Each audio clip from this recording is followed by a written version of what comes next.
தெருநாய்கள் பிரச்சனை மிக மிக பிரச்சனை. இந்த கொரோனா காலத்தில் 2 ஆண்டு காலம் அதை சரியாக கையாளாத காரணத்தால் இன்றைக்கு நிறைய பிரச்சனை வந்திருக்கிறது. நிறைய பணக்காரர்கள் நாயை வளர்க்கிறார்கள். வளர்க்கும் போது அதை பாதுகாப்பாக வளர்க்க வேண்டும் என்று நாங்களும் எவ்வளோ எங்களுடைய ஆணையர் அவர்கள் அதற்காக தினந்தோறும் அதற்காக அறிக்கை விடுகிறார், பார்க்கிறார், எல்லாம் செய்கிறார்கள். ஆனால் அவர்கள் பார்க்கில் கொண்டு வரும்போது சில தவறுகள் நடந்து விடுகிறது. சரி, மாநகராட்சி அதிகாரிகளே இதுக்காக கிட்டத்தட்ட 78 பயிற்சி பெற்ற அலுவலர்கள் இருக்கிறார்கள். அதற்கு வண்டி இருக்கிறது.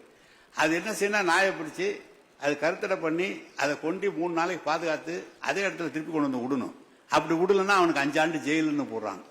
நீங்க பாருங்க ஒன்றிய அரசினுடைய சட்டம் எப்படி இருக்கிறது என்று. 5 ஆண்டு ஜெயிலுன்னு போடுறாங்க. அதனாலதான் அதுல இருக்கிறது. அதிக கவனம் எடுத்திருக்கிறோம்.